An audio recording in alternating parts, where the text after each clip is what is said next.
The basement air hung thick and stifling beneath Pearl Harbor's old administration building. Lieutenant Commander Thomas Dyer hunched over his cluttered desk on that pivotal day in late May 1942. His bloodshot eyes burned with exhaustion. The endless rows of five-digit numbers swam before his vision like some cryptic language from another world. Another marathon session in this windowless tomb they called Station Hypo. The small white pills kept his mind sharp when his body screamed for rest. Benzedrine tablets had become as essential as coffee in this underground war room. But no drug could ease the crushing weight pressing down on every decision he made. His pencil shook slightly as he scratched another notation across the worksheet. Mountains of IBM punch cards surrounded him like paper monuments. Each card represented countless hours of painstaking analysis. Cross-references built over months of grinding effort. The accumulated knowledge of brilliant minds pushed far beyond normal human endurance. Everything hung in the balance of what these seemingly random numbers might reveal. The future of the war itself. The Pacific Fleet's survival. Thousands upon thousands of American sailors whose lives depended on getting this right. One wrong interpretation could doom them all. His fingers moved methodically across another punch card. He pulled it from the towering stack beside his workspace. Code groups were matched against patterns his team had assembled through 6 grueling months of relentless work. 3 floors above this cramped bunker, Admiral Chester Nimitz paced his war room. The admiral waited for answers that would determine whether he should risk his remaining 3 aircraft carriers against a Japanese armada that outnumbered him completely. After the devastating surprise at Pearl Harbor, after months of defeats stretching across the Pacific theater, this might represent America's final opportunity to halt Japanese expansion. A single mistake would be catastrophic. One misread code group could change everything. An incorrect assumption might end the war in the Pacific before summer faded. His fingers traced patterns across the IBM card sorter. Somewhere in these numbers lay the enemy's true intentions. Commander Joseph Rochefort stood nearby in his characteristic bathrobe and slippers. He hadn't left this underground bunker for days on end. The bathrobe wasn't some eccentric quirk, though many would remember it that way. This basement was insufferably hot. The ventilation system was completely inadequate. The heat radiating from the IBM machines made proper military uniforms unbearable during long work sessions. Rochefort's approach was purely practical. Results mattered infinitely more than military protocol in this sweltering workspace. Here, the fate of entire nations was being decided by exhausted men hunched over code sheets and punch cards. Neither man realized that their work in the coming week would fundamentally alter the course of World War II. The intercepted messages painted a clear picture of one crucial fact. The Imperial Japanese Navy was preparing the largest operation since their devastating attack on Pearl Harbor. 4 massive fleet carriers were involved. Dozens of supporting warships were converging. Hundreds of the world's most experienced naval aviators were participating, all focusing on a target identified by just 2 mysterious letters in the Japanese Naval Code, AF. Those 2 letters haunted every person working in that basement dungeon. The question was devastatingly simple, but carried enormous consequences. What exactly was AF? Where would the Japanese strike their next crushing blow? Get this wrong, and America would lose the Pacific War before summer ended. The brutal mathematics of potential disaster were starkly clear to everyone involved. Japan currently possessed 10 operational fleet carriers. America had exactly 3 remaining in the Pacific theater. One of those 3, the Yorktown, was badly damaged from recent combat in the Coral Sea just weeks earlier. If Admiral Nimitz positioned his precious carriers in the wrong location, If Station Hypo's analysis proved incorrect, the Japanese would accomplish what Pearl Harbor had failed to achieve: the complete and total destruction of American naval power in the Pacific. This transformation had begun 6 months earlier, a morning that would forever change the destinies of both nations. December 7, 1941, had dawned bright and peaceful across the Hawaiian island chain. Families throughout the territory were preparing for Sunday church services. Sailors aboard the mighty battleships moored in Pearl Harbor were eating leisurely breakfasts. Others were catching extra hours of sleep on what should have been a quiet Sunday morning. The Pacific Fleet rested at anchor, powerful but dangerously complacent. None suspected that catastrophe was mere minutes away. At precisely 7:55 that morning, peace died forever. 353 Japanese aircraft descended upon Pearl Harbor in two perfectly coordinated, devastating waves. The attack had been planned with meticulous precision by Admiral Isoroku Yamamoto. This brilliant strategist understood both Japan's temporary naval advantage and America's overwhelming long-term industrial superiority. His strategic goal was elegantly simple: destroy the Pacific Fleet before America could fully mobilize its vast manufacturing resources. Give Japan 6 months to perhaps 1 year to consolidate its lightning conquests across the Pacific and Southeast Asia. Then negotiate a favorable peace from a position of unassailable strength. Within just 2 hours, the results exceeded even Japanese expectations. 8 massive battleships lay sunk or severely damaged in the harbor mud. The USS Arizona exploded with such tremendous force that over 1,100 men died in mere seconds. They were entombed forever within their steel tomb. And one 800-pound armor-piercing bomb had penetrated deep into the forward ammunition magazine. The resulting explosion was so massive, it physically lifted the entire 30,000-ton warship completely out of the water. Men witnessing this from nearby ships would never forget the horrific sight. Arizona rising from the harbor surface, breaking apart in mid-air, then settling to the bottom in less than 9 agonizing minutes. The USS Oklahoma rolled completely over after multiple torpedo hits opened massive holes along her port side. 429 sailors and Marines were trapped inside her overturned hull. Some survived in small air pockets for days afterward. Their desperate hammering on the hull was clearly audible to rescue workers who couldn't reach them in time. The USS West Virginia settled heavily onto the harbor bottom, with 106 crew members lost forever. Unlike Oklahoma and Arizona, West Virginia would eventually be raised from the mud. She would be repaired and returned to active service, fighting in major Pacific battles throughout the war. But on that December morning, she represented just another symbol of American vulnerability. Over 180 aircraft were destroyed on the ground before they could take off. Hangars and maintenance facilities were demolished completely. 2,403 Americans died in the attack, with casualties distributed across all services. Navy personnel suffered 2,008 deaths. Marine Corps lost 109 men. Army casualties reached 218.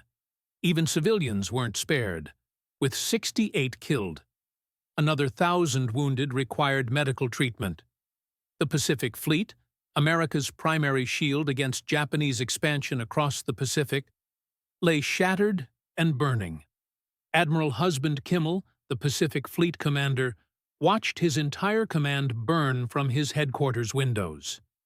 As he stood there, still struggling to comprehend the full magnitude of this disaster, a spent bullet shattered the glass directly beside him. He reached down slowly to pick up the deformed projectile.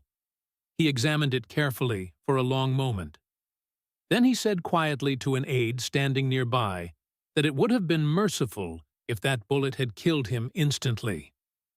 Kimmel understood with crystal clarity that his distinguished naval career was finished forever. He would bear full responsibility for America's greatest military disaster in history. Within days, he would be relieved of his command. Admiral Chester Nimitz would replace him. His repeated requests for a court-martial to clear his name would be denied by Washington. The blame for Pearl Harbor would follow him to his grave decades later. But the devastating attack, complete as it seemed, had missed the most valuable targets entirely. All 3 Pacific Fleet carriers were absent that Sunday morning. The Enterprise was returning from delivering aircraft to Wake Island. Weather delays that would prove providential had kept her at sea. The Lexington was ferrying planes to Midway Atoll. The Saratoga sat safely in dry dock on the west coast, undergoing routine maintenance. Aircraft carriers, not the mighty battleships, would ultimately win this war. Few yet understood that fundamental shift in naval warfare had already occurred. The era of the battleship as the dominant naval weapon was ending forever. The era of carrier-based warfare was beginning to reshape naval strategy completely. America, through pure luck and Japanese miscalculation, still possessed its precious carriers. The Japanese attackers had also ignored Pearl Harbor's massive fuel storage tanks. These installations held millions of gallons of oil that kept the entire fleet operational. They bypassed the repair facilities entirely. The dry docks remained untouched. The submarine base continued functioning. The naval shipyard infrastructure survived intact. Japanese planners had assumed these would become irrelevant after the fleet was completely destroyed. They were catastrophically wrong in this assessment. These intact facilities would enable Pearl Harbor to serve as the primary staging base for America's eventual Pacific counteroffensive. The submarines based there would systematically devastate Japanese merchant shipping throughout the Pacific. The repair yards would resurrect severely damaged ships, including vessels the Japanese believed they had permanently sunk. Within months, Pearl Harbor would transform completely from a symbol of crushing defeat into a massive hive of activity supporting the war effort. In that sweltering basement beneath Pearl Harbor, Commander Joseph Rochefort had inherited what seemed an impossible task. Station Hypo, the Navy's signals intelligence unit stationed in Hawaii, had been tracking Japanese communications for years before the war. Their success had been frustratingly limited. The unit's official military designation was Fleet Radio Unit Pacific. Everyone simply called it Station Hypo, using the phonetic alphabet code for H. This stood for HIA, Hawaii, where one of their primary radio intercept towers was strategically located. Before Pearl Harbor struck, they could read perhaps 10 to 15% of intercepted Japanese naval messages. Most of those were only partially decoded. This provided some useful intelligence value to fleet commanders, but it was nowhere near sufficient to predict major operations like the devastating Pearl Harbor attack.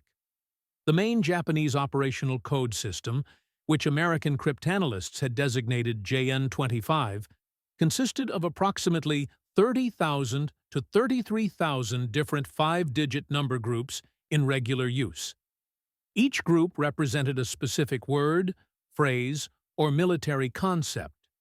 The system demonstrated ingenious complexity that challenged the best minds. Each 5-digit group from the massive codebook represented a specific word, phrase, or tactical concept. To make decryption exponentially more difficult, the Japanese super-enciphered these code groups using additional additive tables. Essentially, they encrypted each message twice for maximum security. First, the original message was encoded using the primary codebook system. Then random 5-digit numbers from separate additive books were mathematically added to each code group. They used non-carrying addition for this process.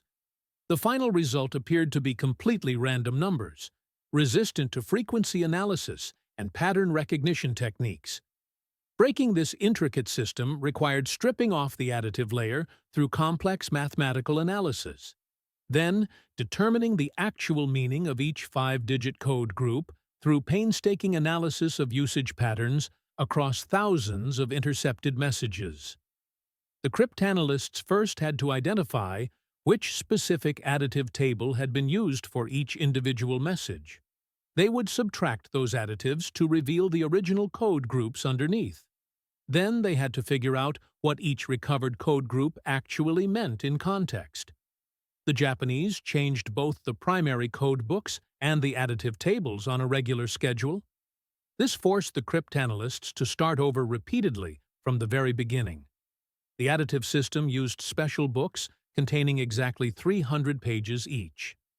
Each page listed precisely 100 random five-digit numbers for encryption use. To encrypt any message, the sender would start at a predetermined page and line number. Each successive additive would be added to the corresponding code group in sequence. The receiver, knowing the exact starting point, could subtract the same additives in reverse order. This would retrieve the original code groups for translation. For American cryptanalysts, identifying which specific additive book and which exact starting point had been used represented the first major challenge. Sometimes they could determine this through radio call signs or special message indicators. Other times, they had to test hundreds of different possibilities manually. On December 1, 1941, just 6 days before Pearl Harbor changed everything, the Japanese had switched to a completely new version of JN-25. American analysts designated this new version JN-25B for tracking purposes. The new version used an entirely different codebook system and completely new additive tables.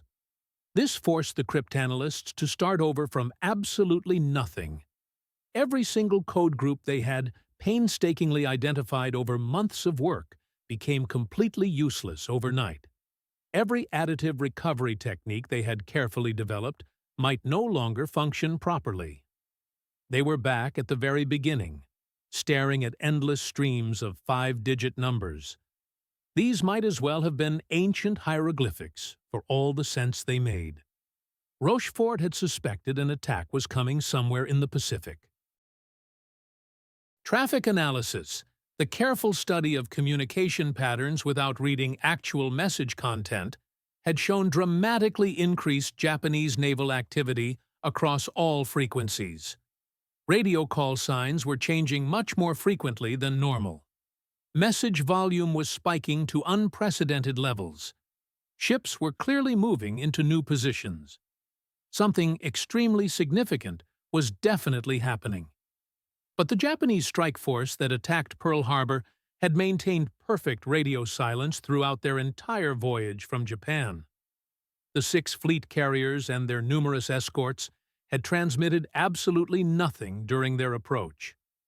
You simply cannot track ships that emit no detectable signals whatsoever. The Pearl Harbor Task Force had departed from Hitokapu Bay in the remote Kuril Islands on November 26th. They took a northern route across the vast Pacific, where they were extremely unlikely to encounter merchant ships or patrol aircraft. For 11 crucial days, they maintained absolute communications discipline that was truly remarkable. Not a single radio transmission escaped that could reveal their location, their strength, or their deadly intentions. It represented the most profound intelligence failure in American military history. Cryptanalysts, traffic analysts, and intelligence officers throughout the Pacific had collected individual pieces of a vast puzzle. But they lacked sufficient pieces to see the complete and terrifying picture forming. Some warnings had actually reached decision-makers in Washington before the attack. Japanese diplomatic messages, encrypted in a different system called Purple, had been partially decoded by Army cryptanalysts. These showed rapidly increasing diplomatic tension between the two nations. But these diplomatic messages contained no specific military operational details whatsoever. The attack came as a complete and utterly devastating surprise to everyone. Rochefort understood that dwelling on past failures would guarantee future disasters of equal magnitude. The only path forward led directly through the enemy's own communications network. If Station Hypo could successfully break the new JN-25B system, if they could read sufficient Japanese messages to understand future operational plans, perhaps Pearl Harbor need never be repeated again.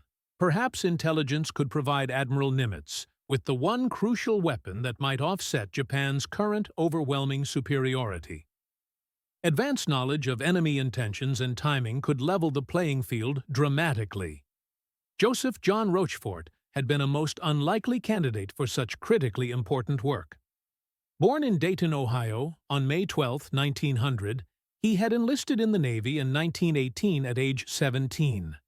When joining, he deliberately claimed his birth year as 1898 to appear older and more eligible for rapid advancement.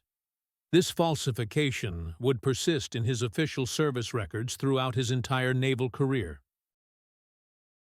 He was commissioned as an ensign after successfully graduating from the Navy's Steam Engineering School at Stevens Institute of Technology on June 14, 1919.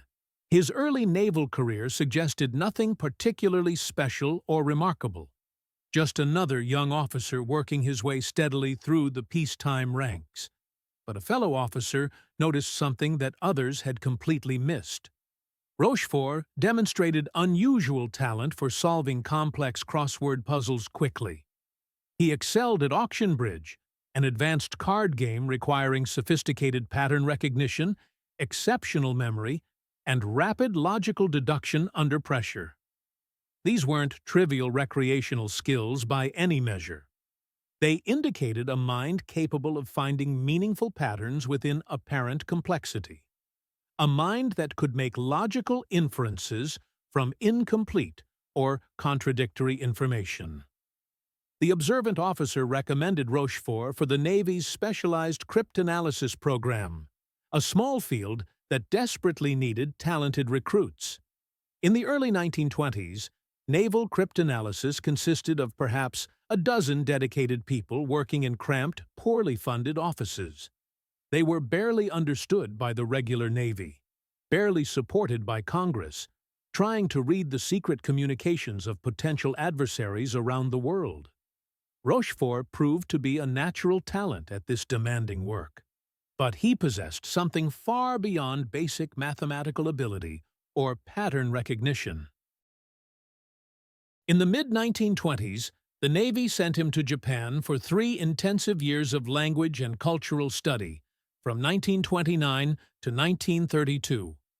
During those formative years, Rochefort lived in bustling Tokyo. He studied intensive Japanese at the Navy's specialized language school there. More importantly, he immersed himself completely in Japanese culture, society, and thinking patterns. He didn't simply learn the complex language mechanically. He learned how Japanese people actually thought about problems, how they communicated subtle concepts, how their ancient military culture shaped their decision-making processes at every level. He understood uniquely Japanese concepts of personal honor, absolute duty, and rigidly hierarchical communication patterns. This profound cultural knowledge, combined with his natural cryptanalytic training, made him uniquely qualified to lead Station Hypo when war finally came to the Pacific. His deputy and chief cryptanalyst was Lieutenant Commander Thomas Dyer, a distinguished Naval Academy graduate who had trained extensively under Agnes Driscoll. This legendary cryptanalyst had pioneered the innovative use of IBM punch card machines for systematic code-breaking work. Driscoll, known respectfully throughout the entire cryptanalytic community as Miss Aggie, had been breaking enemy codes since World War I. She had personally trained many of the Navy's most talented cryptanalysts and had achieved crucial breakthroughs against Japanese naval codes throughout the 1920s and 1930s. Her revolutionary insight that IBM tabulating machines could be adapted for cryptanalytic work had completely revolutionized the entire field of code breaking. Dyer had been stationed at Pearl Harbor since 1936, longer than anyone else currently working in the unit. He possessed what seemed like an encyclopedic memory for individual code groups and their various contexts. He demonstrated an almost supernatural ability to recognize meaningful patterns in seemingly random numbers. He could examine a partially decoded message and intuitively guess what the missing code groups might represent. This was based purely on context and usage patterns from hundreds of other similar messages. During the intensely stressful period leading up to Midway, Dyer often worked extended shifts lasting days. Benzedrine tablets helped maintain mental alertness when his body desperately needed sleep. The amphetamines were standard issue for personnel working critically important assignments that required staying awake for dangerously extended periods.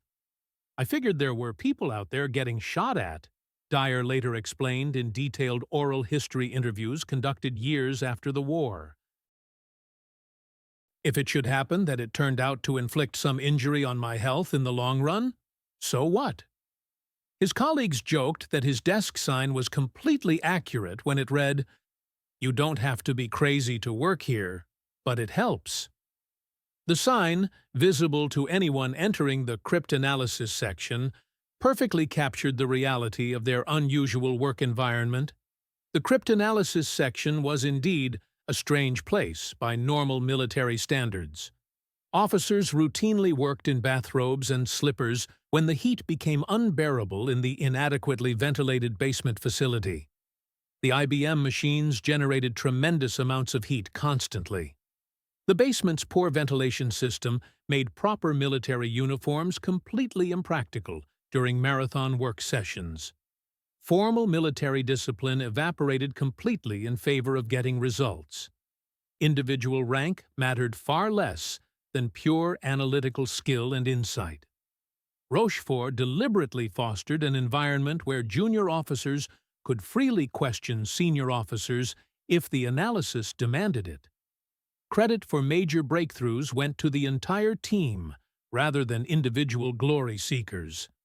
As Rochefort often said, "We can accomplish anything provided no one cares who gets the credit." This collaborative philosophy was truly revolutionary in a military context where rigid hierarchy and credit for success were usually paramount concerns.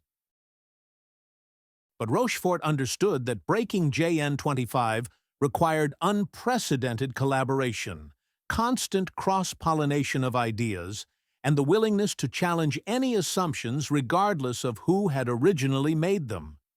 A junior enlisted radio man might notice a crucial pattern that a senior officer had completely missed. A linguist might provide essential context that helped cryptanalysts understand the true meaning of a partially decoded message. Everyone's insights and observations mattered equally in this environment. This revolutionary collaborative culture would prove absolutely essential when the pressure reached its peak in the critical spring of 1942. The linguistics section was led by Marine Captain Alva Laswell, who had studied intensive Japanese for 3 years in Tokyo. He had participated in the same exchange program that had trained Rochefort years earlier. During the Midway period, Laswell was actually promoted to major on April 29, 1942, though he continued to be referred to by his previous rank in many historical accounts.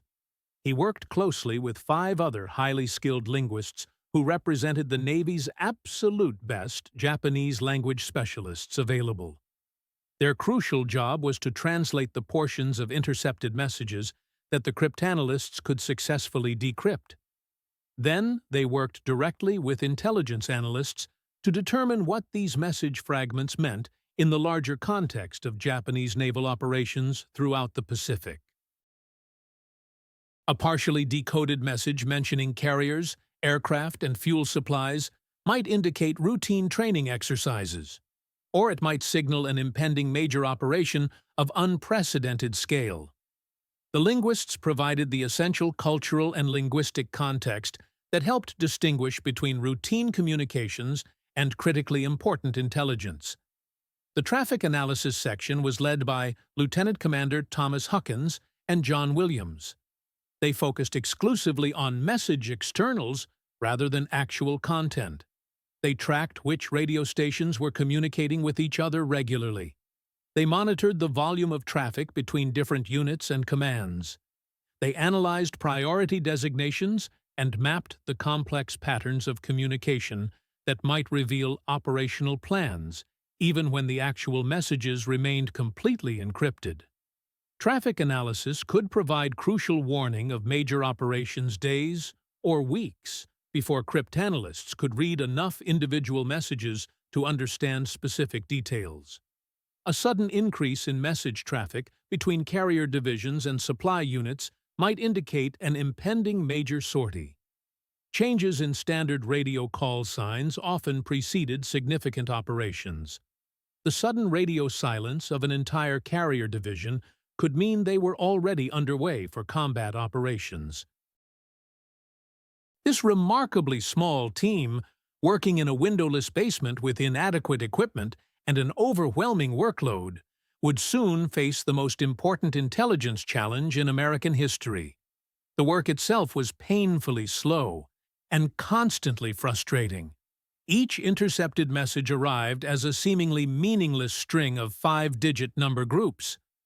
These were captured by radio intercept stations scattered strategically across the Pacific Theater. Radio operators at stations in Hawaii, Australia, and other strategic locations listened to Japanese naval frequencies 24 hours per day.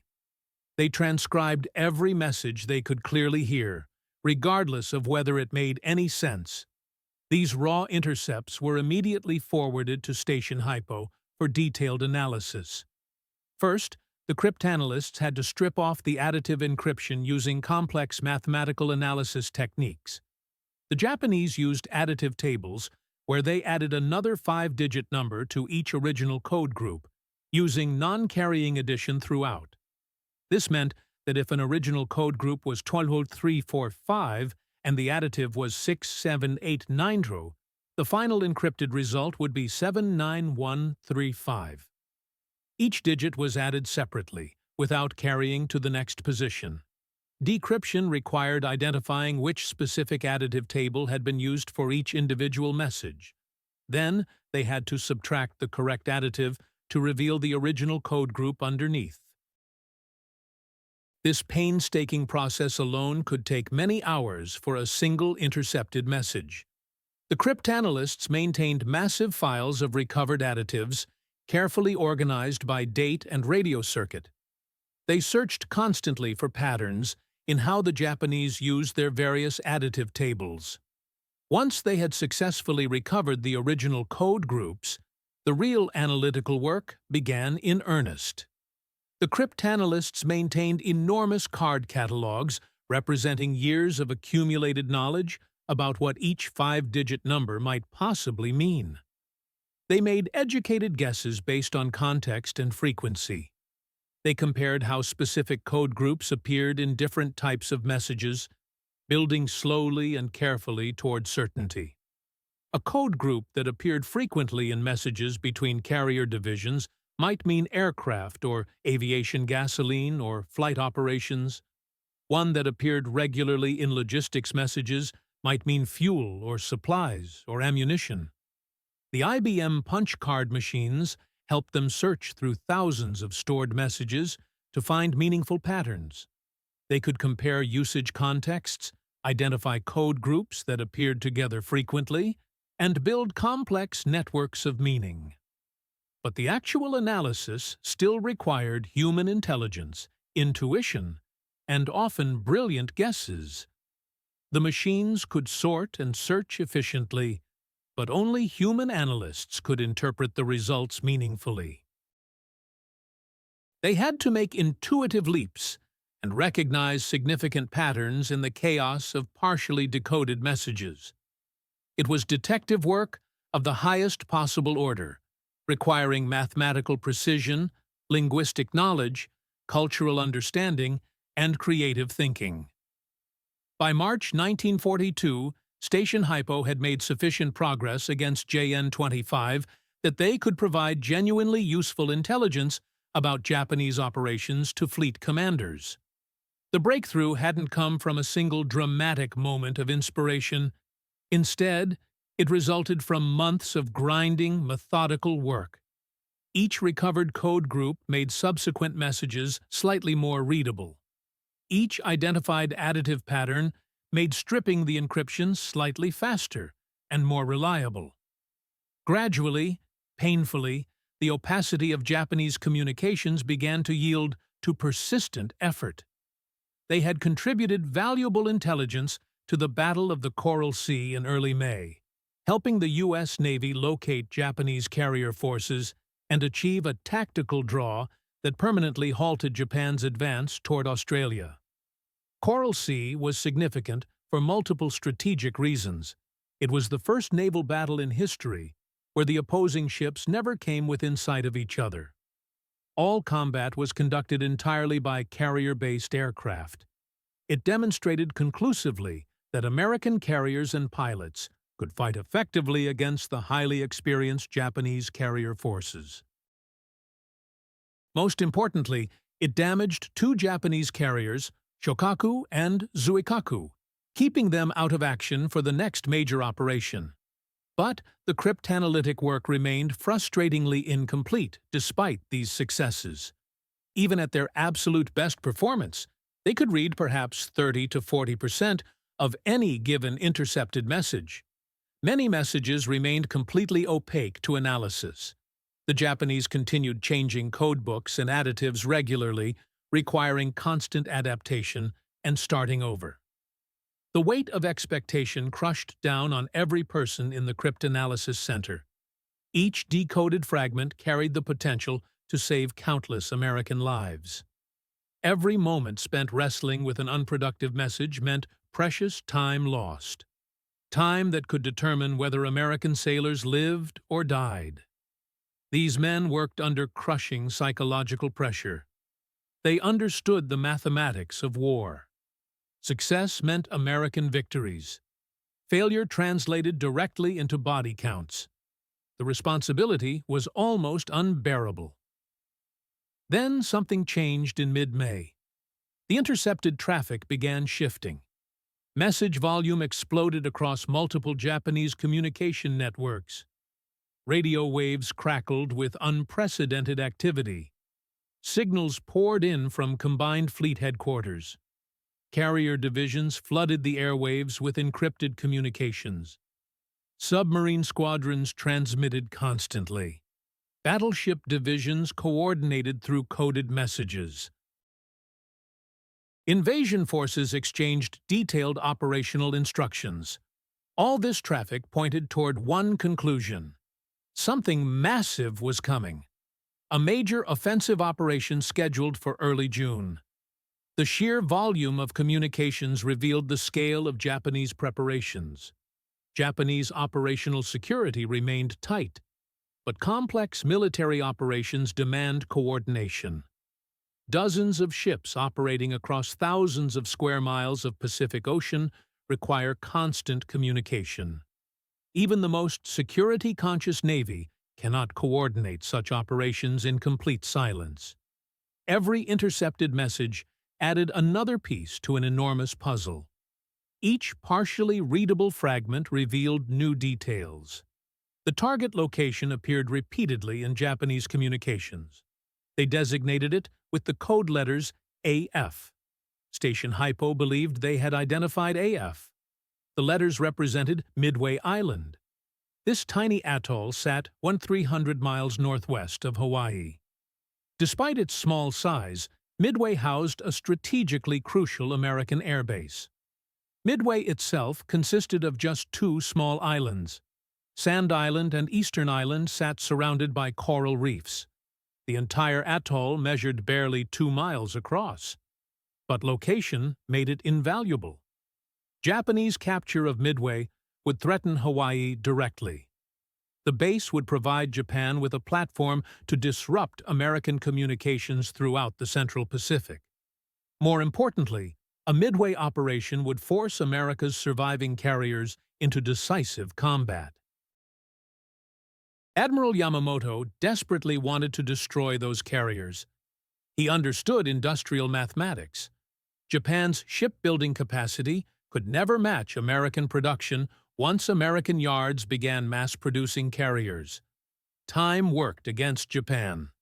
Japan needed victory in 1942. They still held numerical superiority. They still maintained operational advantages, but those advantages were temporary. American industrial might was awakening. Japan had to win quickly or face inevitable defeat. But in Washington, Navy cryptanalysts disagreed completely. The main Navy Cryptanalysis Center carried the designation OP-20G. This organization was supposedly superior to Station Hypo in every way. OP-20G commanded more personnel. They possessed better equipment. They enjoyed the advantage of location at the seat of naval power. But they lacked Station Hypo's specialized Pacific focus. They missed the accumulated experience that came from months of concentrated work on Japanese naval communications. Washington analysts interpreted AF differently. Some believed AF represented the Aleutian Islands in Alaska. Others suspected a renewed South Pacific offensive. Targets might include Port Moresby, Fiji, or Samoa. Some feared an attack on Hawaii itself. A few worried about strikes against the American West Coast.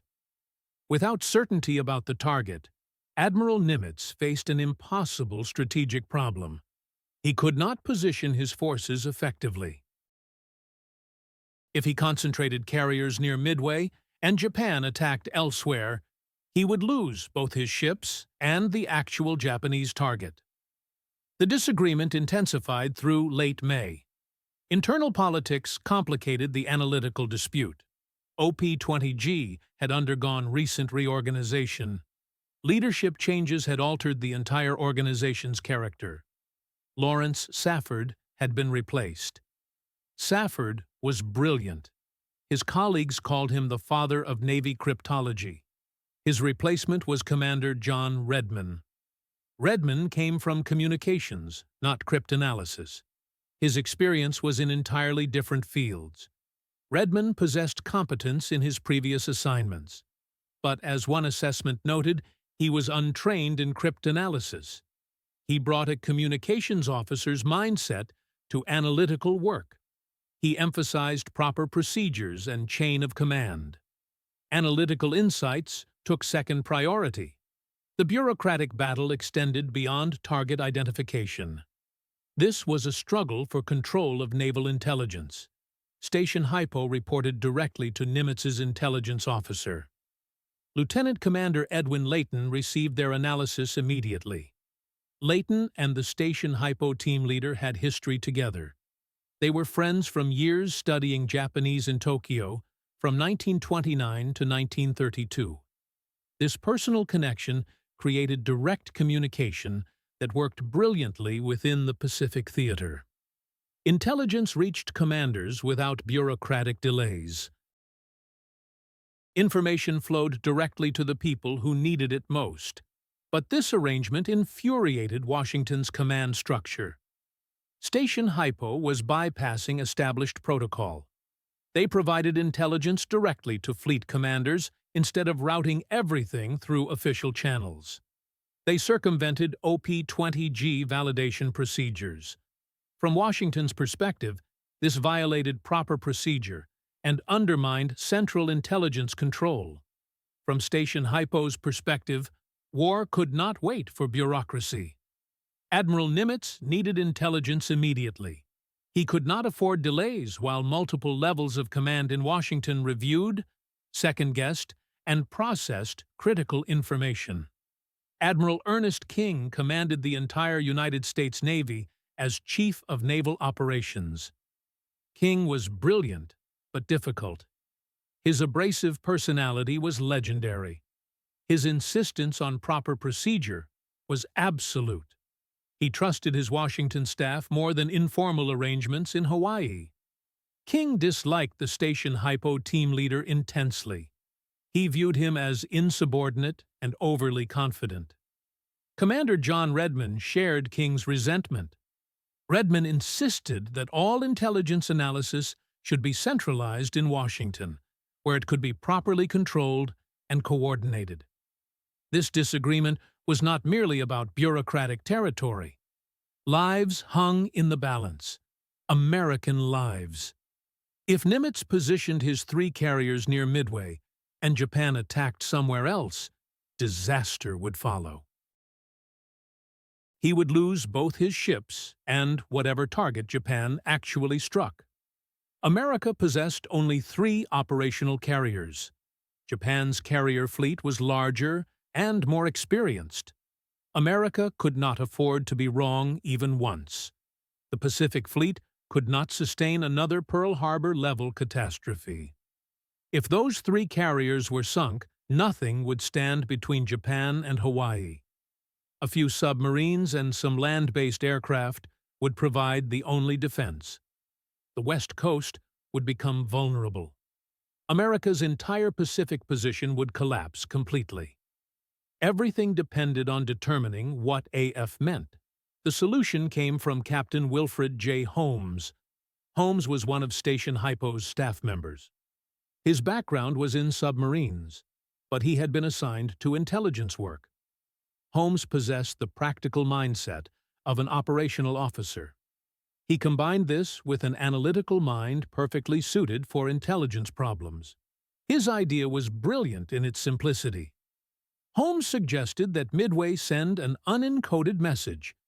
The message would report that their water desalination plant had broken down. The base would claim to be running short of fresh water. If Japanese intelligence intercepted this message and then reported that AF was experiencing water shortages, Station Hypo would have definitive proof. AF would be confirmed as Midway. The plan was almost too simple to work, but simplicity was its greatest strength. Japanese intelligence was intercepting American communications. They monitored radio traffic just as Americans read Japanese messages. An unencrypted emergency message about water shortages would seem completely natural. Water desalination equipment broke down regularly in tropical climates. Equipment failures were routine maintenance problems. Water shortages would naturally result from equipment problems. Japanese intelligence services would report this useful tactical information about a potential target.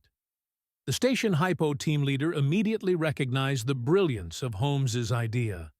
He brought the proposal to Edwin Layton. Layton presented it to Admiral Nimitz. Nimitz was the kind of commander who trusted his intelligence officers. He was willing to take calculated risks based on professional advice. He approved the plan immediately, without hesitation. Instructions went to Midway's garrison commander via secure submarine cable. This communications method was completely secure from Japanese interception. The garrison would transmit an emergency request for water supplies in plain language that anyone monitoring radio frequencies could intercept. Around May 19–21, 1942, Midway sent the carefully crafted message. The transmission went out in clear, unencrypted language. It reported equipment problems and requested emergency water supplies from Pearl Harbor. Within 2 days, Station Hypo intercepted the Japanese response. Japanese intelligence had taken the bait completely. The message was sent in JN-25 code and partially decrypted by the Station Hypo team. The message clearly stated that AF was experiencing water shortages. The proof was irrefutable and undeniable. AF meant Midway. The Japanese were coming exactly where Station Hypo had predicted, but Washington remained skeptical despite this definitive proof. OP-20G insisted the attack would come in mid-June. Station Hypo predicted late May or early June based on date indicators embedded in intercepted messages. Date-time groups in Japanese messages were super-enciphered. This meant additional encryption beyond standard JN-25 code. These date stamps were particularly difficult to decrypt. They required separate analytical processes. OP-20G had not broken the date-time encryption system. Station Hypo had succeeded thanks to a breakthrough by Lieutenant Joseph Finnegan. Finnegan worked under intense supervision and pressure. He discovered the method Japanese communications used to encrypt their date-time groups. This was a separate cryptographic system layered on top of JN-25 encryption. It required additional mathematical analysis and complex calculations. Edwin Layton later credited Finnegan specifically in his memoir, "And I Was There." Finnegan had discovered the method that locked up Japanese date-time groups. This breakthrough was crucial for operational planning. The discovery allowed Station Hypo to determine not just where Japanese forces would strike. They could predict when the attack would occur. Timing was everything in naval warfare. On May 26th, Station Hypo intercepted orders for 2 destroyer groups. These destroyers were escorting invasion transports. The team successfully decrypted the date-time data using Finnegan's breakthrough methods.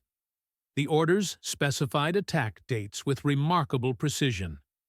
The assault would occur on either June 4th or June 5th, 1942. This level of detail was unprecedented in naval intelligence. Admiral Nimitz would know not just where to position his forces. He would know when the enemy would arrive. This intelligence advantage was almost unbelievable in its completeness. Washington analysts questioned whether Station Hypo was being too aggressive. Were they reading certainty into partial messages? Was confidence overcoming analytical caution? Were they seeing patterns that did not exist? Admiral King remained unconvinced despite mounting evidence. The career consequences for the Station Hypo team leader were catastrophic if his analysis proved wrong.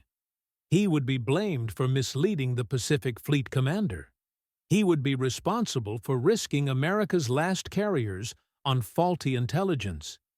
His career would be destroyed completely. Worse, American sailors would die because of his analytical mistakes. The weight of this responsibility was almost unbearable. But the Station Hypo team leader stood by his analysis with unwavering confidence. His team had been working 18 to 24-hour shifts for weeks. They survived on coffee, cigarettes, and occasional sandwiches brought to the basement workspace. The evidence was overwhelming when examined comprehensively. Message traffic volume pointed to major operations. Units involved indicated carrier warfare. Logistical preparations suggested invasion forces. Date indicators confirmed timing. The water ruse confirmation eliminated doubt about location. Midway in early June with 4 carriers. This was Japan's next major operation. The evidence could not be clearer. By May 27th, the Station Hypo team had decrypted enough messages to provide Nimitz with almost complete Japanese order of battle information. Intelligence of this detail had never existed before in naval history. They knew the Japanese force would include 4 fleet carriers. Akagi, Kaga, Soryu, and Hiryu would lead the assault. These were the same carriers that had devastated Pearl Harbor. They represented the most experienced carrier division in the world. They knew about 2 battleships in the supporting force. Among them was Yamamoto's flagship Yamato. This was the largest and most powerful battleship ever constructed. Its mere presence demonstrated the operation's importance. They knew about 2 heavy cruisers providing additional firepower. 1 light cruiser would coordinate screening operations. 12 destroyers would provide anti-submarine protection and escort duties. They knew about approximately 250 carrier aircraft. These planes would be flown by pilots with hundreds of hours of combat experience. Japanese naval aviators were the most skilled in the world at this point in the war. They knew about invasion forces carrying 5,000 troops. These soldiers were scheduled to land on Midway on June 7th. The occupation would follow the air and naval bombardment. The intelligence was so detailed that Nimitz's staff could predict Japanese approach routes. They could anticipate timing of first air strikes. They could even forecast composition of attack formations. On May 27, 1942, the Pacific Fleet Staff Conference convened. The Station Hypo team leader and Leighton presented their intelligence to Admiral Nimitz. The room was crowded with staff officers. Many remained skeptical that such detailed intelligence could be accurate. The Station Hypo team leader, still wearing his bathrobe, walked them through the complete analysis. He explained how each conclusion had been reached. He showed them partially decrypted messages. He demonstrated the analytical process that had yielded such specific information. No navy in history had ever possessed such complete intelligence about enemy operational plans before battle began. This was a cryptanalytic achievement that would never be repeated at this scale. The combination of Station Hypo's breakthrough against JN-25 was crucial. The volume of Japanese communications provided unprecedented insight. Japanese assumption that their codes were secure created a perfect intelligence window. Nimitz now knew things that many Japanese officers did not know. He understood Yamamoto's strategy better than some of Yamamoto's own subordinates. But intelligence alone does not win battles. Nimitz faced terrible calculations about force allocation. He had 3 carriers available for combat operations. Enterprise and Hornet were in relatively good condition, but Yorktown was badly damaged from recent combat. The carrier had been severely damaged at the Battle of the Coral Sea. Initial damage assessments estimated 3 months of repairs. The work would require Puget Sound Navy Yard facilities on the West Coast. Structural damage affected the flight deck extensively. The fuel system had been compromised. Fires had killed dozens of crew members during the battle. Yorktown should have been out of action until late summer. Nimitz made one of the most consequential decisions of the entire war. He told Pearl Harbor repair crews they had 3 days. 3 days to make Yorktown battle-worthy. Not fully repaired, not restored to perfect condition, but functional enough to launch and recover aircraft for one more battle. The repair crews initially thought the assignment was impossible. They were being asked to accomplish in 72 hours what normally required 90 days. What followed was a near miracle of industrial effort and human determination. Yorktown entered Dry Dock No. 1 at 11 a.m. on May 28th. Over 2,400 workers swarmed the damaged ship. They worked around the clock in continuous shifts. Sleep became secondary to completing repairs. Welders repaired structural damage to the flight deck, with sparks flying constantly. Electricians restored damaged electrical systems that powered critical equipment. Damage control teams patched holes that could compromise watertight integrity. Some repairs were temporary expedients. They would require proper fixing later in permanent facilities, but they would hold for one more battle. That was all Nimitz needed. The ship was still carrying repair crew members when she steamed out on the morning of May 30th.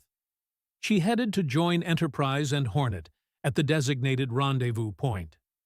Approximately 48 to 72 hours of actual repair work had been compressed into 3 calendar days. This was a remarkable achievement of industrial organization. It enabled Yorktown's crucial participation in the coming battle. Without her aircraft, American chances would be significantly reduced. Against Japan's 4 fleet carriers and experienced aviators, Nimitz could field 3 carriers with less experienced pilots. The disparity in combat experience was enormous and concerning. Japanese forces had been at war since 1937. Their naval aviators had accumulated hundreds of hours of combat experience. They had fought in China and across the Pacific. They had trained together for years, developing sophisticated tactical coordination. Japanese aircraft carriers had operated together as a unified strike force.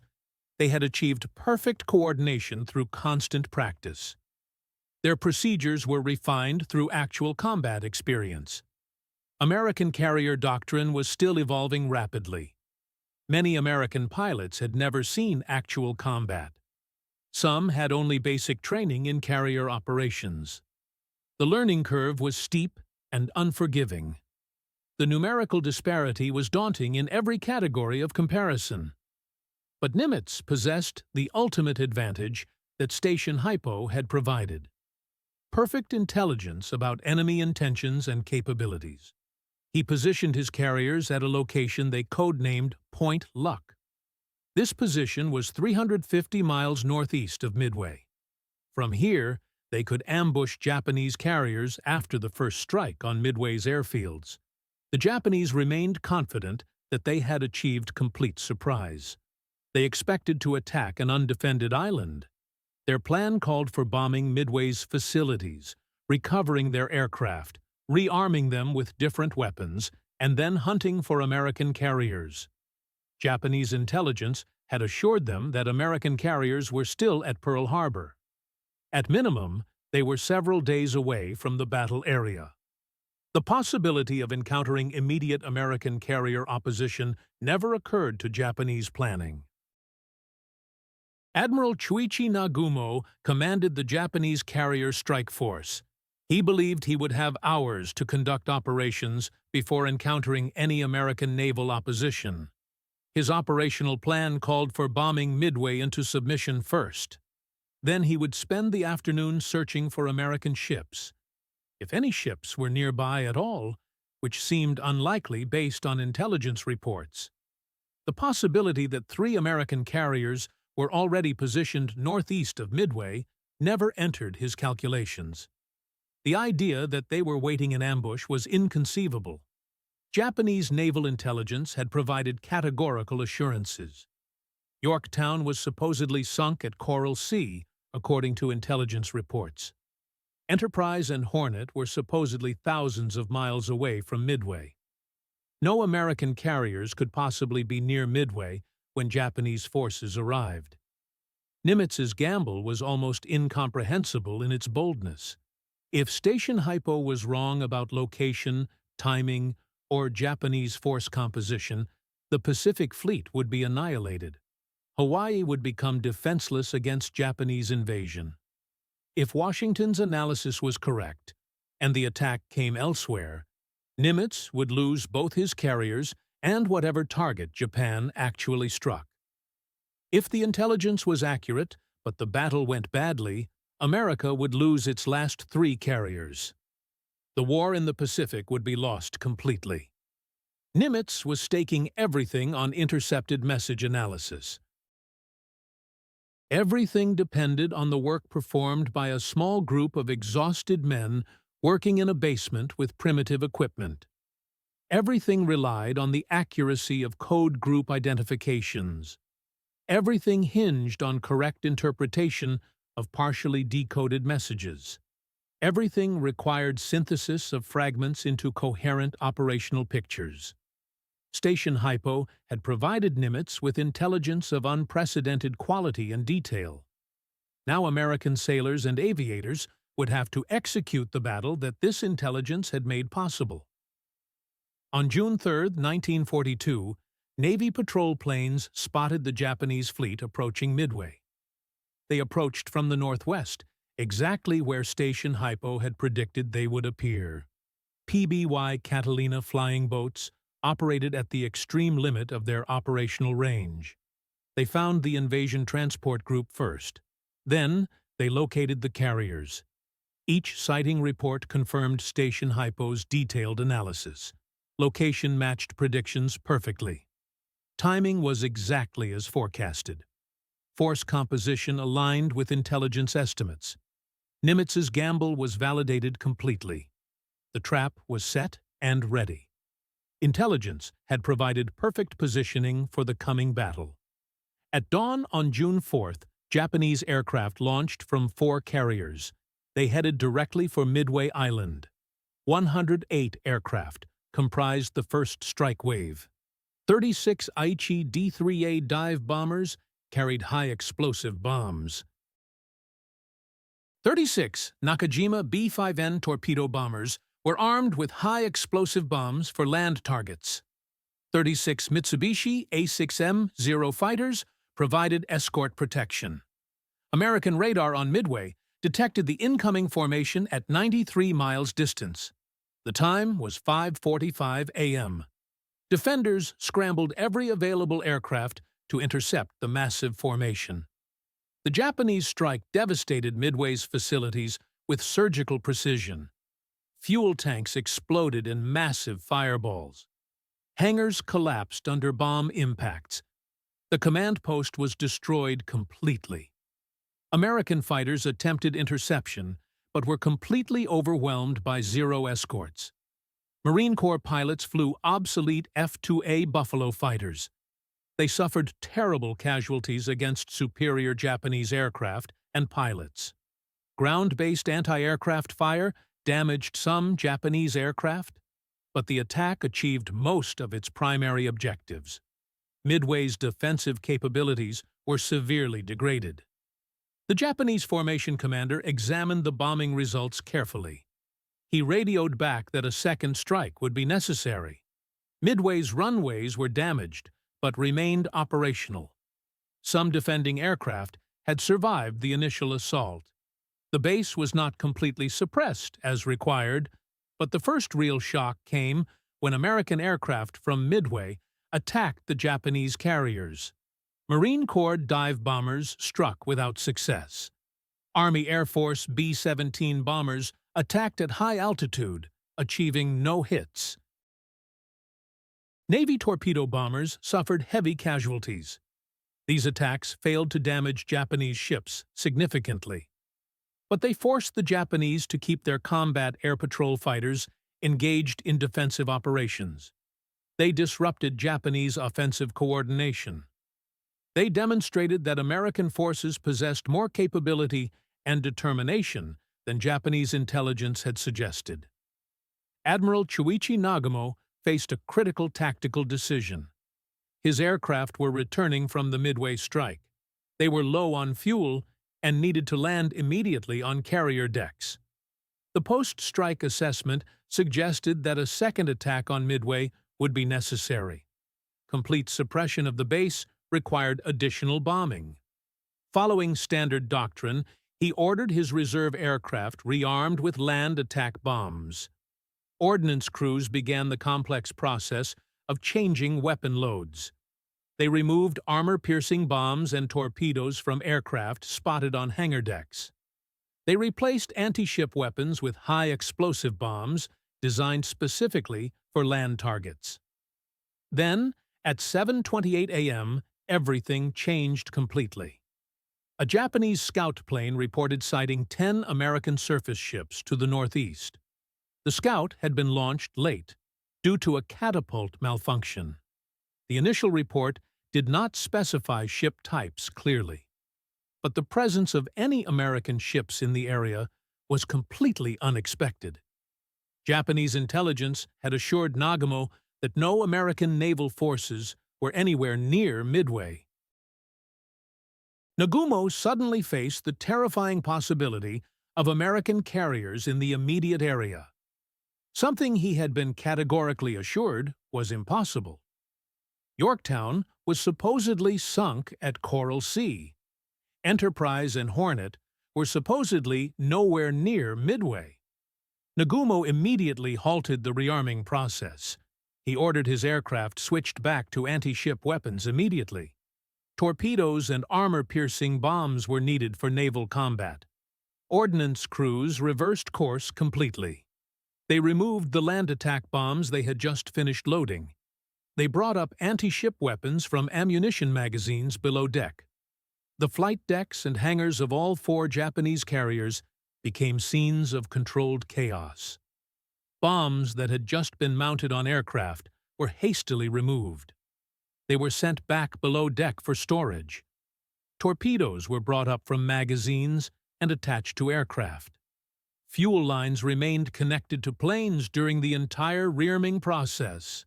Loose ordnance accumulated on deck surfaces. Both bombs and torpedoes piled up because there was insufficient time to properly store everything below deck. Simultaneously preparing for immediate launch created dangerous conditions. This represented the most dangerous possible situation on aircraft carriers. Fully fueled planes were surrounded by loose bombs and torpedoes. Aviation gasoline fumes filled the air with explosive vapors. At 10:22 a.m., American dive bombers arrived overhead. 3 squadrons of Douglas SBD Dauntless dive bombers from Enterprise and Yorktown had become separated from their fighter escorts and torpedo bombers during the flight to target. But they had found the Japanese carriers at the perfect moment. Lieutenant Commander Wade McCluskey led Enterprise's air group. He had extended his search beyond the expected intercept point. He gambled his fuel reserves on finding the Japanese fleet. His tactical decision paid off dramatically. He spotted the wake of a Japanese destroyer racing to rejoin the carrier formation. This destroyer led him directly to the main Japanese force. The Japanese carriers were attempting to launch their strike against the American fleet. Their decks were crowded with fully armed and fueled aircraft. Their combat air patrol fighters were at sea level, having just finished destroying American torpedo bomber attacks. Torpedo bombers from all 3 American carriers had attacked with suicidal courage. They knew their slow aircraft stood little chance against Zero fighters. 41 torpedo bombers had pressed their attacks. 35 were shot down in flames. Not a single torpedo achieved a hit on Japanese ships, but their sacrifice served a crucial purpose. It drew Japanese fighters down to sea level. It disrupted Japanese defensive coordination completely. It created the perfect opportunity for dive bomber attacks. The dauntless pilots pushed over into their dives from 14,000 feet altitude. They screamed downward at speeds approaching 250 knots. In approximately 6 minutes of perfectly coordinated attacks, they destroyed 3 Japanese fleet carriers. The timing was so precise and attacks so well executed that Japanese observers thought it was a single overwhelming assault. The coordination appeared supernatural in its perfection. Akagi took a bomb hit directly through the flight deck. The bomb detonated in the hangar bay among armed and fueled aircraft. Secondary explosions ripped through the ship like chain reactions. Fires spread instantly through aviation fuel spilled across the hangar deck. Within minutes, Akagi was burning completely out of control. Admiral Nagumo and his entire staff had to abandon their flagship. The ship was doomed beyond any possibility of saving. Kaga suffered 4 bomb hits in rapid succession. The forward elevator was blown completely out of its shaft. The bridge structure was wrecked beyond recognition. Fires engulfed the ship from bow to stern in uncontrollable conflagrations. Ammunition and fuel explosions continued for hours. Captain Okada ordered abandon ship, but remained aboard himself. He went down with his command in accordance with naval tradition. Soryu took 3 direct hits within seconds of each other. All 3 bombs struck almost simultaneously, devastating the ship completely. The flight deck ruptured like torn paper. The hangar became an instant inferno of burning aviation fuel and exploding ammunition. Soryu's crew fought desperately to save their ship, but the damage was utterly catastrophic. After 20 minutes of heroic firefighting efforts, the captain ordered the crew to abandon ship. He remained aboard as the ship went down. Soryu sank 7 hours later, taking 711 men with her to the bottom. All 3 carriers were doomed within minutes of the American attack. Their crews abandoned ship as uncontrollable fires consumed the vessels completely. Japanese damage control procedures emphasized firefighting over flooding control. These procedures could not cope with the scale of damage and massive fuel fires. The fourth carrier, Hiryu, had become separated from the others earlier in the day. She escaped the initial devastating attack completely. Hiryu launched counterstrikes that badly damaged Yorktown. Japanese bombers and torpedo planes hit the American carrier with bombs and torpedoes that brought her to a complete halt. But American dive bombers found Hiryu later that afternoon. They left her burning exactly like her sister ships. Her fate was sealed by the same devastating attack methods. By evening, on June 4th, all 4 Japanese fleet carriers were sinking or abandoned completely. Japan lost 357 experienced personnel, including many of her most skilled pilots and irreplaceable maintenance crews. The victory was complete and decisive. The fallen aviators represented Japan's finest aerial warriors. These men had participated in the Pearl Harbor assault. They had conquered the Philippines through devastating air attacks. They had sent the mighty warships, Prince of Wales and Repulse, to their watery graves. For 6 months, they had controlled Pacific skies with unmatched skill. Their destruction created an irreplaceable void in Japanese aviation capabilities. The United States suffered the loss of Yorktown. 2 days after the battle ended, enemy submarine torpedoes found their mark.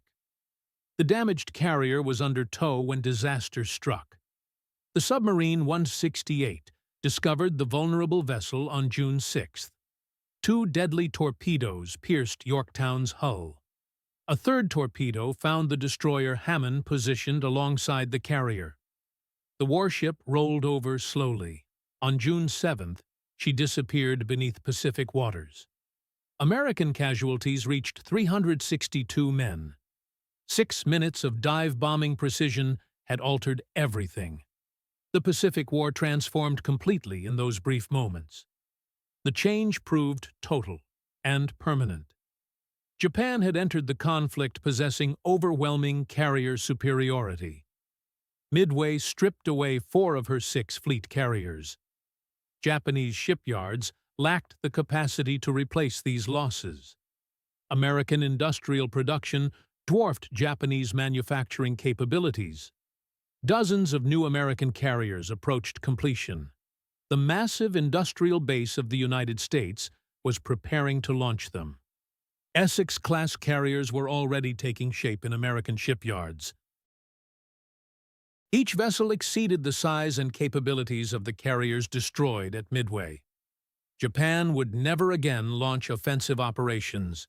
Every future battle would force Japan into defensive positions.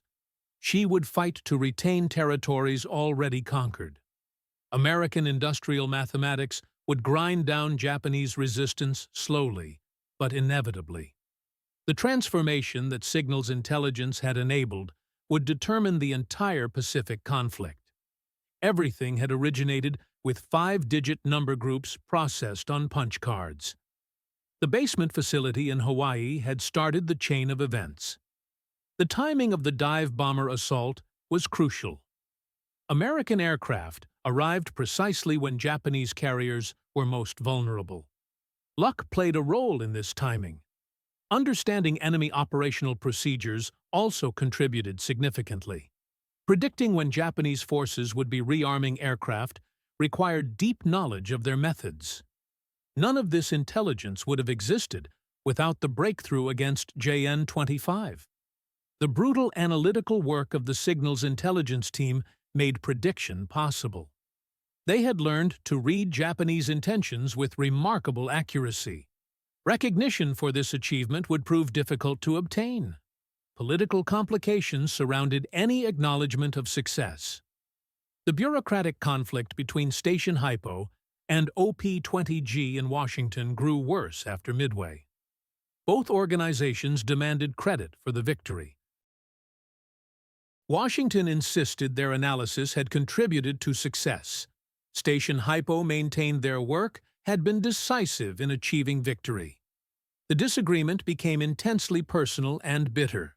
Commander John Redman led OP-20G and resented the independence of the Hawaii operation. He particularly disliked the direct relationship between Station Hypo and Admiral Nimitz. Rear Admiral Joseph Redman, John's brother, held senior positions in naval communications. He supported his brother's efforts to centralize cryptographic analysis in Washington. Admiral Ernest King, chief of naval operations, backed the Redman brothers. King favored centralized command structures. He distrusted the informal methods used by Station Hypo. In October 1942, only 4 months after Midway, the commander of Station Hypo was relieved of duty. He received assignment to command a floating dry dock in San Francisco. The official explanation cited his need for sea duty to advance his career. Everyone understood this as punishment for insubordination. The Station Hypo commander had been correct about Midway. His analysis had made possible the greatest American naval victory of the war. However, he had bypassed the chain of command. He had antagonized powerful officers in Washington. He had made enemies of the Redman brothers. Admiral Nimitz reportedly felt enraged, but could not prevent the removal. King commanded the entire Navy. Nimitz commanded only the Pacific Fleet. When disputes arose between fleet commanders and the Chief of Naval Operations, CNO authority prevailed. Nimitz recommended his intelligence chief for the Distinguished Service Medal immediately after Midway. The recommendation cited sustained superior performance. It noted that his work contributed significantly to the victory. King's office denied the award. The intelligence chief would never return to cryptographic analysis. He commanded the floating dry dock assignment, a backwater position for someone of his abilities. Later assignments included administrative duties at Pacific Fleet headquarters. He never received the sea command he desired. He never advanced beyond captain rank. When retirement came in 1953, recognition for his Midway achievement remained absent. The denial of proper recognition represented a grave injustice. Decades would pass before correction occurred. The intelligence work continued, nonetheless. Throughout 1942 and into 1943, Station Hypo maintained its success in reading Japanese naval communications. New leadership directed the operation. The intelligence supported the Guadalcanal campaign. American and Japanese forces fought a brutal 6-month battle for control of this strategic island. Intelligence from decrypted messages helped position American naval forces. It provided warnings about Japanese reinforcement convoys. It offered strategic alerts about Japanese intentions and plans. The intelligence supported island-hopping strategy across the Central Pacific. American forces bypassed strongly defended Japanese garrisons. They seized less defended islands instead. This cut Japanese supply lines effectively. It moved American forces steadily closer to Japan itself. Each operation benefited from signals intelligence revelations. Intelligence revealed Japanese dispositions and defensive arrangements. It identified weak points in enemy defenses. It provided warnings about potential counterattacks. Station Hypo's work eventually contributed to Operation Vengeance in April 1943. American fighters intercepted and destroyed Admiral Yamamoto's aircraft. This mission succeeded because of decrypted flight plans. Yamamoto was traveling from Rabaul to Bougainville. He planned to inspect frontline military units. Station Hypo intercepted messages containing his complete travel itinerary. The intelligence included departure time and flight route. It specified arrival time at the destination. This information traveled up the chain of command to President Roosevelt. Roosevelt authorized the assassination mission. 18 P-38 Lightning fighters launched from Guadalcanal. They intercepted Yamamoto's transport aircraft exactly on schedule. They shot down the transport over Bougainville jungle. Yamamoto, the architect of Pearl Harbor, died in the crash. Japan's greatest naval strategist was gone forever. His loss devastated Japanese military morale. Thomas Dyer remained at Station Hypo throughout the entire war. He rose to the rank of captain during his service. His work on JN-25 established his reputation within cryptographic circles. His supervision of critical breakthroughs that enabled Midway victory made him known as the father of machine cryptanalysis. After the war ended, he became one of 3 primary cryptographic trainers. He worked for the Armed Forces Security Agency and later the National Security Agency. William Friedman and Lambros Kalimajos were his colleagues in this training role. His techniques for using IBM machines in cryptographic analysis influenced an entire generation. Signals intelligence professionals learned his methods throughout the Cold War era. Edwin Layton served as Nimitz's intelligence officer throughout the conflict. He had championed the analysis and presented it to Nimitz during crucial briefings. He served through the entire Pacific War and retired as Rear Admiral. After the war, he spent decades working to secure recognition for the Station Hypo commander's contributions. His memoir, And I Was There, appeared in 1985. It provided detailed documentation of the commander's achievements. It described the injustice of his treatment by Washington. Layton never stopped advocating for his friend's recognition. Joseph Finnegan discovered the method for decrypting Japanese date-time groups. He continued his cryptographic career after the war. He became a leading figure in post-war signals intelligence operations. His breakthrough had been crucial to determining the attack date. This knowledge allowed Nimitz to position forces with perfect timing. Without knowing the exact date, American carriers might have arrived too early. They would have exhausted their fuel waiting. Or they might have arrived too late and missed the battle entirely. The linguists, traffic analysts, and cryptographers who worked impossible hours in the Pearl Harbor facility pursued various post-war careers. Most never spoke publicly about their wartime contributions. Classification restrictions lasted for decades after the war ended. The institutional memory of their achievement remained classified until the 1970s. More than 30 years passed before declassification occurred. Families remained unaware of what their fathers and husbands had accomplished. Neighbors could not understand why certain men had spent the war in Hawaii rather than in combat zones. The cryptographic analysts carried their secrets in complete silence. They could not claim credit for achievements that had altered the course of history. The true scope of American success against Japanese codes remained classified until the mid-1970s. The National Security Agency began releasing historical documents about World War II cryptographic analysis during this period. Only then could historians understand the full extent of American penetration of Japanese communications. The public learned how much intelligence had shaped major battles. They discovered how critical the work of commanders like the Station Hypo leader and analysts like Dyer had been to Allied victory. In 1980, a campaign began to secure proper recognition for the Station Hypo commander's contributions. Admiral Donald McShowers led this effort. He had worked in naval intelligence during the war. Later, he served at the CIA. Navy Secretary John Lehman joined the campaign. He understood both the historical importance and the injustice of the treatment received. The campaign gained momentum as classified documents became available to historians. The full story of Station Hypo's achievements could finally be told publicly.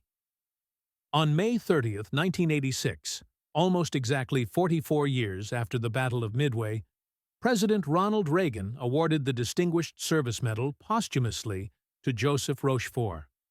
Rochefort had died on July 20, 1976. He never learned he would finally receive the recognition he had earned but been denied for decades. His children accepted the medal on his behalf at the White House ceremony. The citation praised his sustained superior performance.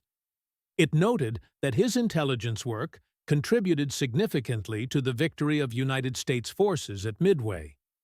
This represented an understated description of the most important intelligence achievement in American military history. The story reveals profound truths about intelligence work, leadership capabilities, and innovation under pressure. Success came because multiple rare skills were combined effectively. Mathematical ability for cryptographic analysis was essential. Linguistic and cultural knowledge of Japan, gained during 3 years of study in Tokyo from 1929 to 1932, proved crucial. Intelligence analysis expertise was vital. Leadership skills that fostered collaborative innovation made everything possible. The willingness to bypass bureaucratic channels to deliver intelligence to commanders who needed it demonstrated moral courage. Insistence on accuracy, despite pressure from Washington, showed intellectual integrity. Creation of an environment where junior officers could contribute regardless of rank demonstrated enlightened leadership. The Station Hypo commander understood that breaking JN-25 required every team member working at maximum capability. Team members had to share insights freely. They needed to challenge assumptions constantly. They had to synthesize fragments of information into coherent intelligence. Thomas Dyer's willingness to work extended shifts with pharmaceutical assistants showed dedication beyond reasonable expectations. The entire Station Hypo team demonstrated that impossible challenges could be met. Collaboration, innovation, and relentless effort made success possible. They understood that their work mattered more than personal comfort. Sleep and health became secondary concerns.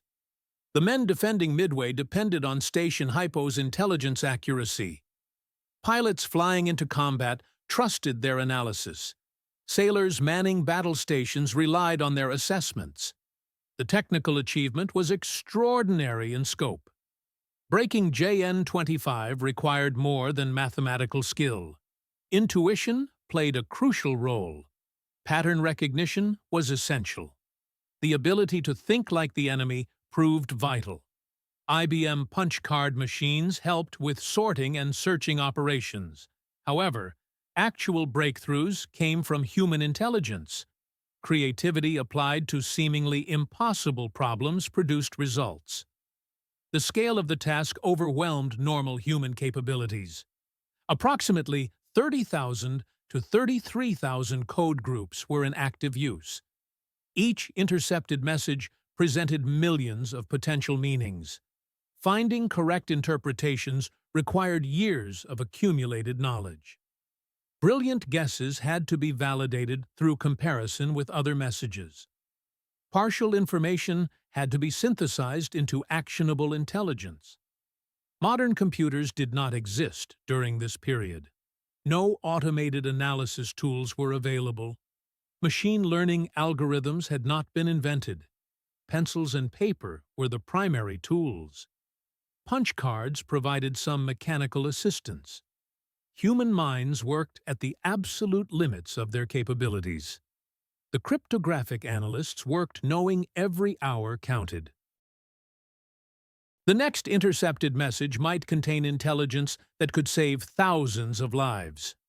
The strategic impact extended far beyond the Midway victory. The Station Hypo work established that signals intelligence could provide decisive advantages in modern warfare.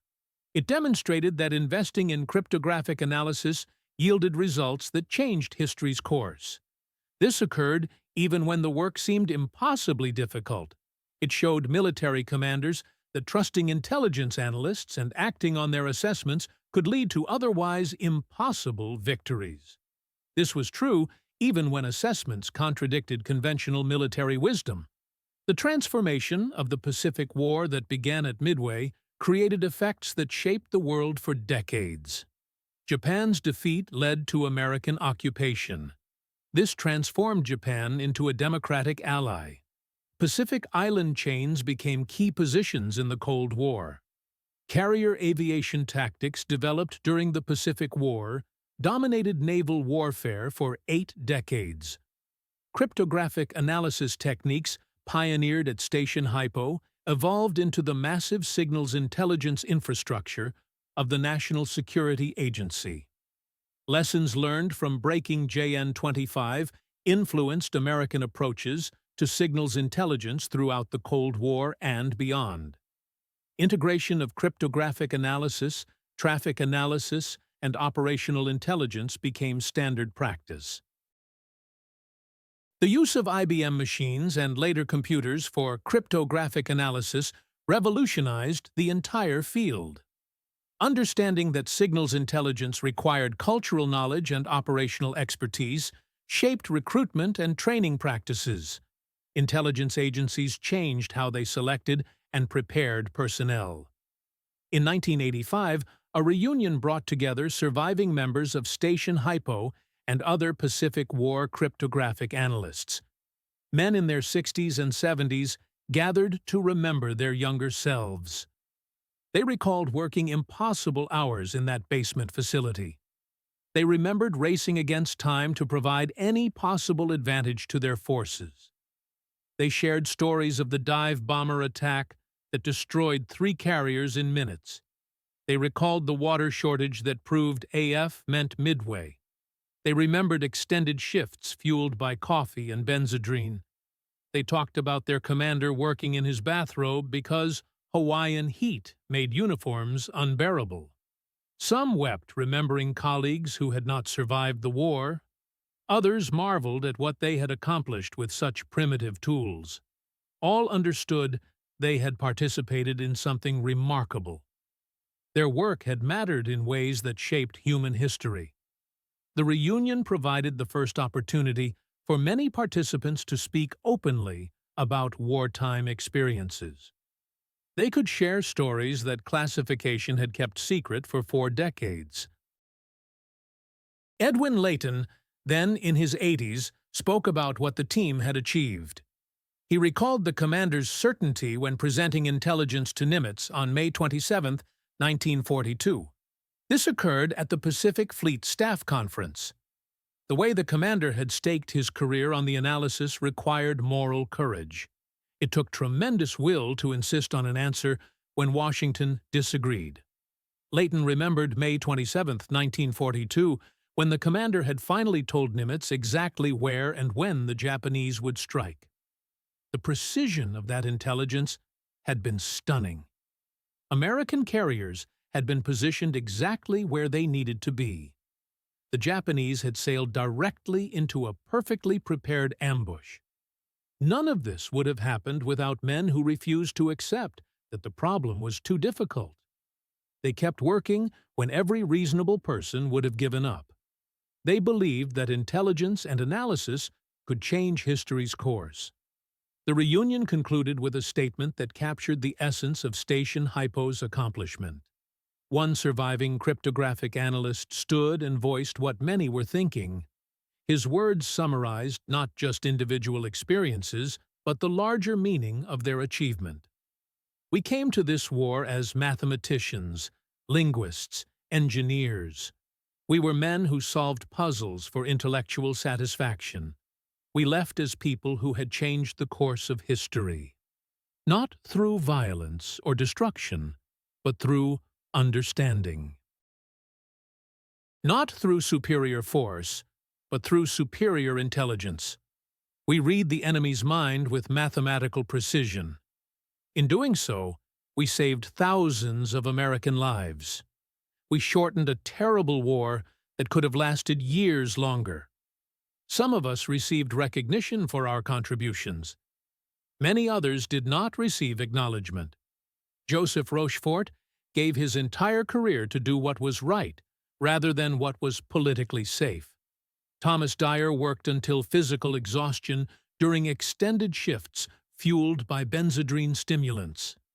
Every man and woman in that basement facility gave everything they possessed. They understood what failure would mean for their country and the world. We proved that knowledge truly represents power. Understanding your enemy can defeat him as surely as superior weapons. A small group of dedicated people with proper skills and determination to succeed can achieve things that seem completely impossible. The Japanese codes appeared absolutely unbreakable when we started. Approximately 30,000 to 33,000 code groups, super enciphered, constantly changing. But we broke them completely. We did not break them through luck or accident. We broke them because we possessed intelligence and determination. We worked harder than anyone thought humanly possible. We refused to quit when others would have surrendered. We understood that everything depended on our success. The Battle of Midway was won by pilots who flew into overwhelming anti-aircraft fire. Aircraft mechanics prepared planes under impossible battlefield conditions. Commanders made bold decisions with incomplete information.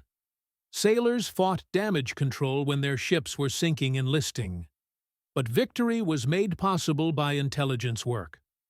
Codebreakers gave Admiral Nimitz the one thing he needed most: certainty about enemy intentions, delivered with absolute conviction on May 27, 1942, to the memory of Joseph Rochefort, born May 12, 1900. He died before receiving the recognition he earned, which finally came on May 30, 1986. To Thomas Dyer and every cryptographic analyst who sacrificed sleep, health, and sometimes sanity during those grueling extended shifts. They worked to read enemy messages when success seemed impossible. To the linguists who translated our findings into actionable intelligence. To traffic analysts who found meaningful patterns in apparent chaos. To radio intercept operators who captured the signals we analyzed around the clock. To everyone who worked in that basement and never told their families what they had accomplished. The work remained classified for decades after the war ended. You changed the course of history through intellectual effort. You saved lives through mathematical analysis. You proved that intelligence, in both senses of the word, meaning information and wisdom, can be the most powerful weapon available in warfare. The story of how we broke JN-25 and gave America the intelligence that won Midway ultimately represents human capability at its highest level. You do not need to be the strongest military force to achieve victory. You do not need the most advanced weapons available. You need to understand your enemy better than he understands you. You need to work harder than seems humanly possible for extended periods. You need to combine multiple disciplines effectively. Mathematics, linguistics, cultural understanding, intuition, and intelligence analysis must synthesize into actionable knowledge. You need leaders brave enough to trust intelligence even when it contradicts conventional expectations. You need teams that function as collaborative units where personal ego takes second place to mission accomplishment. We accomplished all of these requirements simultaneously. In doing so, we demonstrated that intelligence work can be decisive, patient, analytical, unglamorous work performed in basement facilities by people who never sought public recognition can determine the outcome of major military operations. 5 to 6 minutes of dive bombing destroyed 3 Japanese aircraft carriers. Those crucial minutes happened because of 6 months of intensive cryptographic analysis. They occurred because Joseph Rochefort believed it was possible to read Japanese naval messages. They happened because Thomas Dyer would work extended shifts when circumstances required it. A team of mathematicians, linguists, and analysts refused to accept that the problem was unsolvable. Admiral Nimitz trusted intelligence assessment enough to risk everything on their conclusions. We won the Pacific War many times over the course of 4 years of combat. But we won it decisively on June 4, 1942. American dive bombers found Japanese carriers at exactly the moment of maximum vulnerability. That was not luck or coincidence. That was intelligence in action.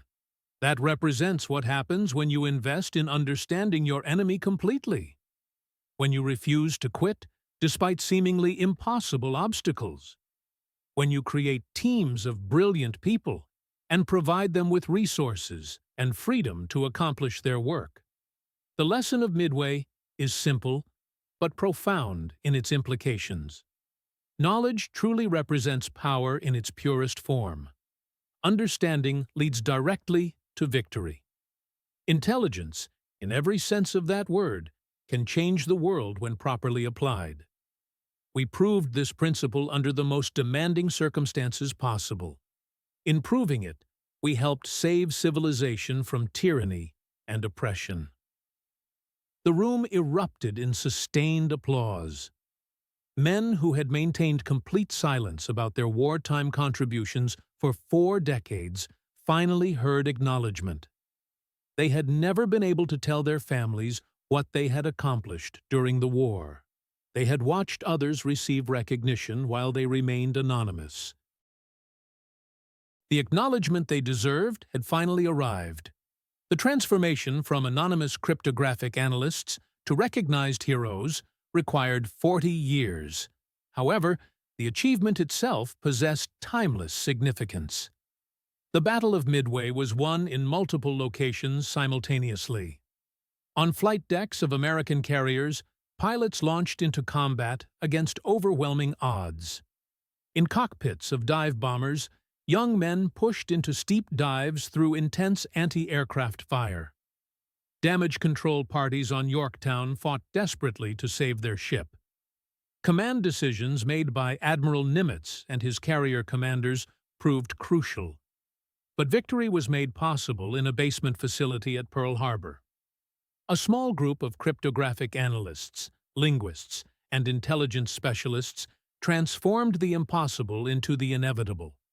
5-digit number groups became keys to Japanese intentions and plans. Exhausted men worked around the clock because they understood that failure meant disaster for their country. Innovation, collaboration, and relentless determination combined to achieve what had seemed completely impossible. Joseph Rochefort died in 1976 in Torrance, California, at age 76. He died before receiving his medal and recognition. He died before the full story could be publicly told. He died before the world would know what he and his team had accomplished through their dedication. His legacy lives on in the intelligence community he helped create. It continues in the analytical methods he pioneered. It persists in the proof he provided that understanding your enemy can be the most powerful weapon available. The code breaker who read Japanese minds and changed history's course. The man in the bathrobe who worked in a basement and won the Pacific War. The officer who sacrificed his career to do what was morally right. The mathematician who proved that knowledge truly represents ultimate power. That was Joseph Rochefort. That was Station Hypo. That was how America learned to read every Japanese message. In doing so, America learned how to win a war that had seemed unwinnable in the dark days following Pearl Harbor. The story of JN-25 and the code breakers who conquered it stands as one of history's greatest intelligence achievements. It demonstrates that wars are won not just by force of arms, but by force of intellect and understanding. The most powerful weapons are sometimes mathematical formulas, linguistic expertise, and the determination to work harder than seems humanly possible. A small group of dedicated people working in a basement facility can change history's course as surely as entire armies in the field. June 4, 1942 changed the Pacific War forever. The true transformation began earlier, in the patient work of cryptographic analysts who refused to accept that Japanese codes were unbreakable. They worked extended shifts under impossible conditions. They proved that intelligence could be as decisive as aircraft carriers in determining victory. They demonstrated that understanding your enemy represents the first step to defeating him completely. They were mathematicians, linguists, sailors, Marines, and officers working together. They were the code breakers who gave America the intelligence that won the war in the Pacific. They were living proof that knowledge truly represents the ultimate form of power available to human beings.